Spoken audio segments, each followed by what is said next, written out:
So it's Thursday morning, about 10 minutes after 8 a.m. And I just read a news story that Kilmar Abrego Garcia has been ordered released from ICE custody immediately while he continues to fight criminal charges against him that were brought by the DOJ. A few thoughts. First, I was surprised to hear that he was still in the United States.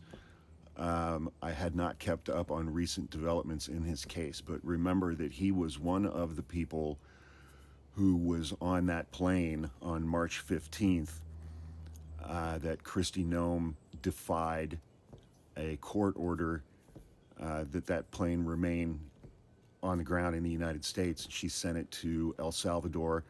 It had about 260 young men on it.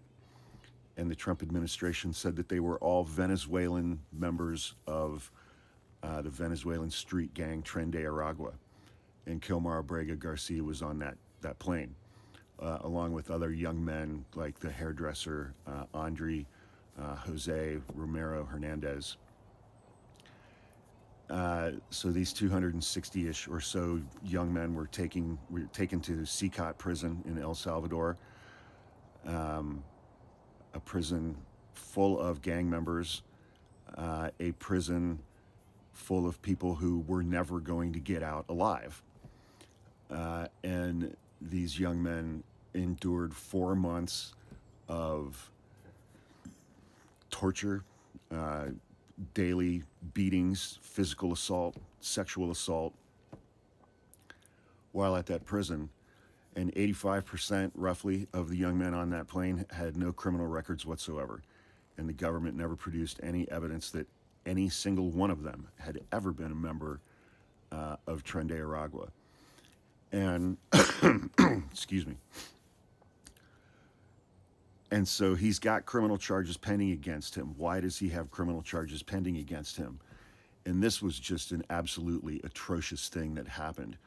When the government was ordered to return him and these other young men to the United States, when Kilmar Albrego Garcia returned to the United States, he was immediately indicted by the Department of Justice, I think on 1 or 2 counts of like human trafficking, stemming from an event that had happened years ago in Tennessee when he was pulled over driving a Chevy Suburban with 7 or 8 other young Hispanic males in the vehicle with him. No one in the car had identification. They were pulled over by the Tennessee state troopers, and they were all released.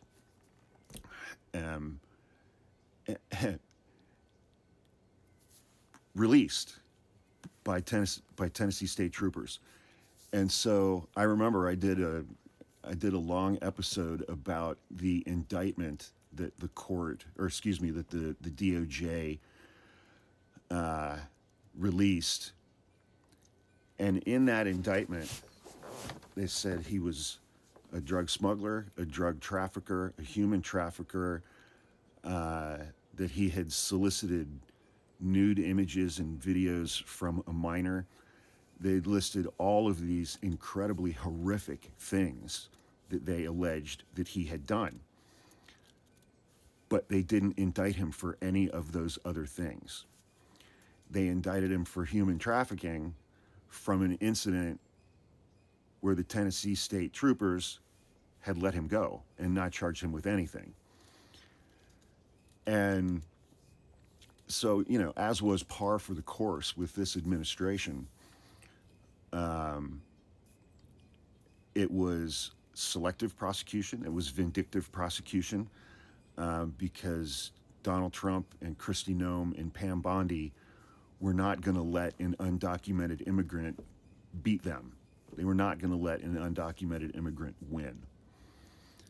And so he has filed a motion in the court to dismiss this indictment and dismiss these charges based on selective and vindictive prosecution, and that motion remains pending.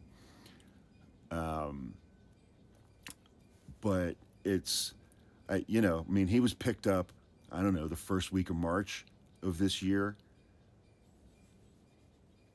8 months ago, and has been separated from his wife and their kids. One of their kids has special needs.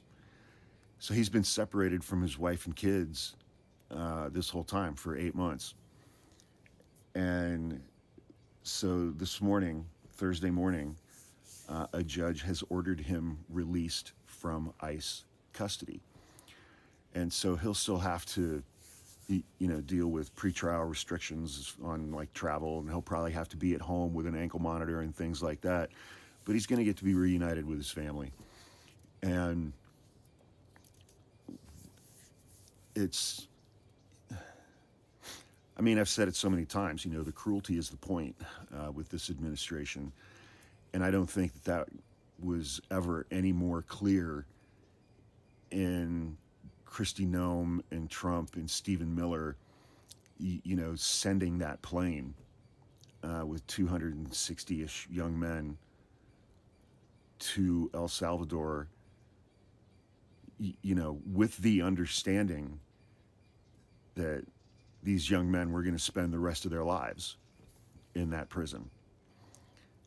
And almost everybody on that plane was in their 20s or early 30s. And, so it was effectively a death sentence, which is also, and they, to this day, they've never proven that any of the young men on that plane were members of Tren de Aragua or any other gang, as far as I can tell. I think there were only 6 people on that flight who had previously been convicted of felonies. And, but the whole, trust me, bro, justification behind committing acts of just unconscionable violence. And we're seeing that play out all over again with these Venezuelan boat strikes. This government has not provided one shred of credible or admissible evidence that any of these boats contain drugs. This administration has not provided one shred of credible, admissible evidence that any of the 85 or 87 Venezuelan fishermen that we have killed were smuggling drugs, running drugs, a member of a cartel, a member of a gang, a criminal. Again, it's just trust me, bro, while they continue to commit acts of just unconscionable violence. I mean, these Venezuelan boat strikes are nothing more than straight up murder. It's just murder. We don't execute drug smugglers in the United States. Even if the government brought them here and put them on trial and convicted them, they would not be eligible for the death penalty.